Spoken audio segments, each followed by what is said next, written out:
September 1st.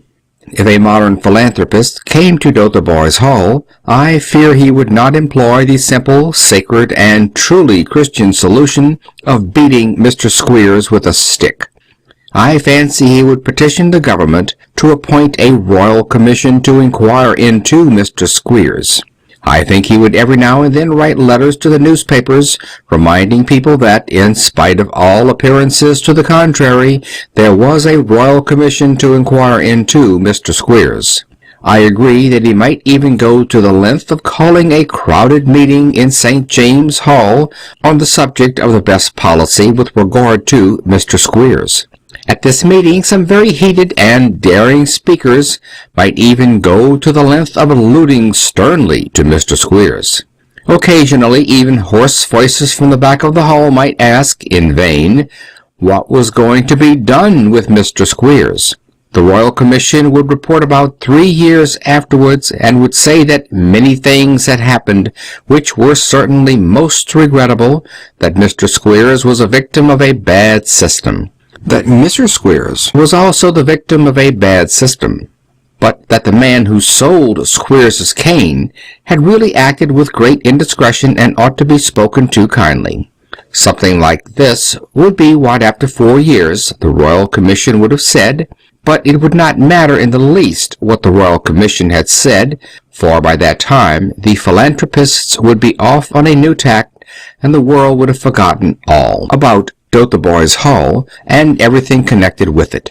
By that time the philanthropists would be petitioning Parliament for another Royal Commission, perhaps a Royal Commission to inquire into whether Mr. Montellini was extravagant with his wife's money, perhaps a commission to inquire into whether Mr. Vincent Crumbles kept the infant phenomenon short by means of gin. Introduction to Nicholas Nickleby. September 2nd. Battle of Sedan. The Germans have not conquered very much in history as a whole. About 50 years ago they beat the French, and 50 years before that the French very soundly beat them. If we see history as a whole, there is no more doubt that the French people is the more military than there is that the German people is the more musical. Germany is a great and splendid nation, and there are millions of sensible German patriots grappling with the sins and follies which are part of her problem. Illustrated London News. September 3rd. If votes for women do not mean mobs for women, they do not mean what they were meant to mean. What's wrong with the world? September 4th. There is a notion adrift everywhere that imagination, especially mystical imagination, is dangerous to man's mental balance. Poets are commonly spoken of as psychologically unreliable, and generally there is a vague association between wreathing laurels in your hair and sticking straws in it. Facts and history utterly contradict this view. Most of the very great poets have been not only sane, but extremely businesslike. And if Shakespeare ever really held horses, it was because he was much the safest man to hold them. Imagination does not breed insanity. Exactly what does breed insanity is reason. Poets do not go mad, but chess players do. Mathematicians go mad, and cashiers, but creative artists very seldom. Orthodoxy. September 5th. Our modern mystics make a mistake when they wear long hair or loose ties to attract the spirits. The elves and the old gods, when they revisit the earth, really go straight for a dull top hat, for it means simplicity, which the gods love. Charles Dickens. September 6th. Women have been set free to be Bacchantes. They have been set free to be virgin martyrs. They have been set free to be witches. Do not ask them now to sink so low as the higher culture. All things considered. September 7th. The sin and sorrow of despotism is not that it does not love men, but that it loves them too much and trusts them too little. Robert Browning. September 8th. A philosopher cannot talk about any single thing, down to a pumpkin, without showing whether he is wise or foolish. but he can easily talk about everything without anyone having any views about him beyond gloomy suspicions. G. F. Watts. September 9th. Chattering finch and waterfly are not merrier than I. Here among the flowers I lie, laughing everlastingly. No, I may not tell the best. Surely, friends, I might have guessed death was but the good king's jest. It was hid so carefully. The Skeleton. September 10th. England is still ruled by the great Barnacle family. Parliament is still ruled by the great Barnacle Trinity. The solemn old Barnacle, who knew that the Circumlocution Office was a protection, the sprightly young Barnacle, who knew that it was a fraud, and the bewildered young Barnacle who knew nothing about it. From these three types our cabinets are still exclusively recruited. People talk of the tyrannies and anomalies which Dickens denounced as things of the past, like the Star Chamber. They believe that the days of the old brutal optimism and the old brutal indifference are gone forever. In truth, this very belief is only the continuance of the old stupid optimism and the old brutal indifference. We believe in a free England and a pure England because we still believe in the Circumlocution Office account of this matter. Undoubtedly our serenity is widespread. We believe that England is really reformed. We believe that England is really democratic. We believe that English politics are free from corruption. But this general satisfaction of ours does not show that Dickens has beaten the Barnacles. It only shows that the Barnacles have beaten Dickens. Charles Dickens. September 11th. When a man begins to think that the grass will not grow at night unless he lies awake to watch it, he generally ends either in an asylum or on the throne of an emperor. Robert Browning. September 12th. Thieves respect property. They merely wish the property to become their property, that they may more perfectly respect it. But philosophers dislike property as property. They wish to destroy the very idea of personal possession. Bigamists respect marriage, or they would not go through the highly ceremonial and even ritualistic formality of bigamy. But philosophers despise marriage as marriage. Murderers respect human life. They merely wish to attain a greater fullness of human life in themselves by the sacrifice of what seems to them to be lesser lives. But philosophers hate life itself, their own, as much as other people's. The Man Who Was Thirsty. September 13th. The lunatic is the man who lives in a small world but thinks it is a large one. He is a man who lives in a tenth of the truth and thinks it is the whole. The madman cannot conceive any cosmos outside a certain tale or conspiracy or vision. Hence, the more clearly we see the world divided into Saxons and non-Saxons, into our splendid selves and the rest, the more certain we may be that we are slowly and quietly going mad. The more plain and satisfying our state appears, the more we may know that we are living in an unreal world. For the real world is not satisfying. The more clear becomes the colors and facts of Anglo-Saxon superiority, the more surely we may know we are in a dream. For the real world is not clear or plain. The real world is full of bracing bewilderments and brutal surprises.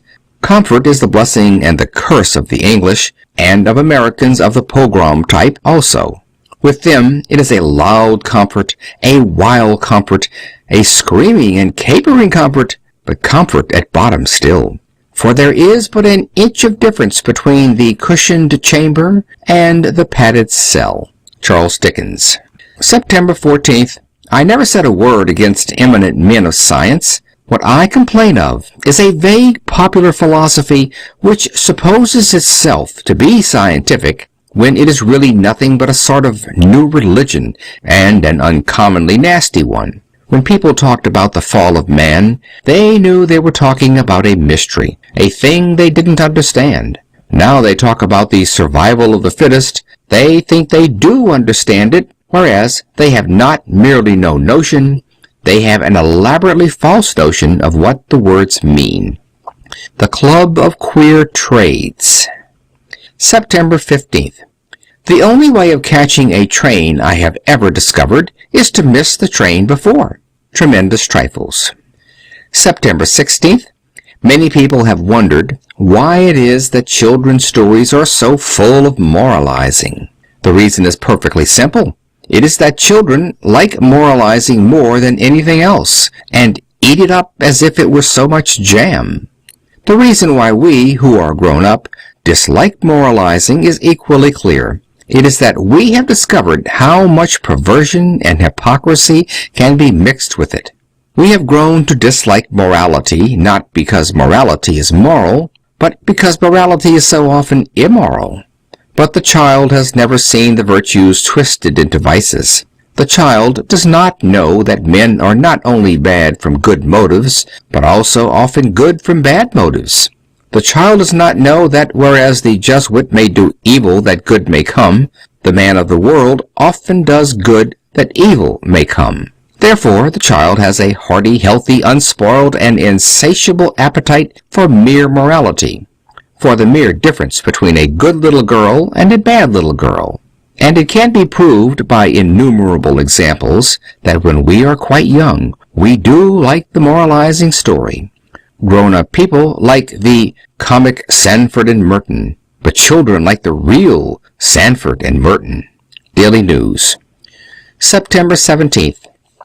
One of the few gifts that can really increase with old age is a sense of humor. That is the whole fun of belonging to an ancient civilization like our own great civilization of Europe. In my vision, I see Europe still sitting on her mighty bull, the enormous and mystic mother from whom we come, who has given us everything from the Iliad to the French Revolution, and from her awful lips I seem to hear the words, "Think of me, old Mother Scrubs, a-joining these 'ere toddy clubs. Fancy me deserting the pubs at my time of life." Illustrated London News. September 19th. Dr. Johnson born. If anyone wishes to see the real rowdy egalitarianism which is necessary to males at least, he can find it as well as anywhere in the great old tavern disputes which come down to us in such books as Boswell's Johnson. It is worth while to mention that one name especially, because the modern world, in its morbidity, has done it a grave injustice. The demeanor of Johnson, it is said, was harsh and despotic. It was occasionally harsh, but it was never despotic. Johnson was not in the least a despot. Johnson was a demagogue. He shouted against a shouting crowd. The very fact that he wrangled with other people is proof that other people were allowed to wrangle with him. His very brutality was based on the idea of an equal scrimmage like that of football. It is strictly true that he bawled and banged the table because he was a modest man. He was honestly afraid of being overwhelmed or even overlooked. Addison had exquisite manners and was the king of his company. He was polite to everybody, but superior to everybody. Therefore, he has been handed down forever in the immortal insult of Pope. Like Cato give his little Senate laws, and sit attention to his own applause. Johnson, so far from being king of his company, was a sort of Irish member in his own parliament. Addison was a courteous superior and was hated. Johnson was an insolent equal, and therefore was loved by all who knew him, and handed down in a marvelous book which is one of the mere miracles of love. What's Wrong with the World? September 19th. Brave men are all vertebrates. They have their softness on the surface and their toughness in the middle. Tremendous Trifles. September 20th. The teetotaler has chosen a most unfortunate phrase for the drunkard when he says that the drunkard is making a beast of himself. The man who drinks ordinarily makes nothing but an ordinary man of himself. The man who drinks excessively makes a devil of himself. But nothing connected with a human and artistic thing like wine can bring one nearer to the brute life of nature. The only man who is, in the exact and literal sense of the words, making a beast of himself, is the teetotaler. Charles Dickens. September 21st, St. Matthew's Day. The abyss between Christ and all his modern interpreters is that we have no record that he ever wrote a word, except with his finger in the sand. The whole is the history of one continuous and sublime conversation. It was not for any pompous proclamation. It was not for any elaborate output of printed volumes. It was for a few splendid and idle words that the cross was set up on Calvary, and the earth gaped, and the sun was darkened at noonday. 12 types. September 22nd. So with the wan waste grasses on my spear, I ride forever seeking after God. My hair grows whiter than my thistle plume, and all my limbs are loose, but in my eyes the star of an unconquerable praise. For in my soul one hope forever sings, that at the next white corner of a road my eyes may look on him, the wild knight. September 23rd. An error is more menacing than a crime, for an error begets crimes. A free lover is worse than a profligate, for a profligate is serious and reckless even in his shortest love, while a free lover is cautious and irresponsible even in his longest devotion. Tremendous Trifles. September 24th. If the barricades went up in our streets, and the poor became masters, I think the priests would escape. I fear the gentlemen would, but I believe the gutters would be simply running with the blood of philanthropists. Charles Dickens. September 25th. Pessimism says that life is so short that it gives nobody a chance. Religion says that life is so short that it gives everybody his final chance. Introduction to Nicholas Nickleby. September 26th. In short, one Pankhurst is an exception, but 1,000 Pankhursts are a nightmare, a Bacchic orgy, a witch's Sabbath. For in all legends men have thought of women as sublime separately, but horrible in a crowd. What's wrong with the world? September 27th. Individually, men may present a more or less rational appearance, eating, sleeping, and scheming, but humanity as a whole is changeful, mystical, fickle, delightful. Men are men, but man is a woman. The Napoleon of Notting Hill. September 28th. I should not be at all surprised if I turned one corner in Fleet Street and saw a queer-looking window, turned another corner and saw a yet queerer-looking lamp. I should not be surprised if I turned a third corner and found myself in Elfland. Tremendous Trifles. September 29th. Saint Michael and All Angels. Historic Christianity has always believed in the valor of St. Michael riding in front of the church militant, and in an ultimate and absolute pleasure, not indirect or utilitarian, the intoxication of the Spirit, the wine of the blood of God. George Bernard Shaw. September 30th. When a man really tells the truth, the first truth he tells is that he himself is a liar. What's wrong with the world?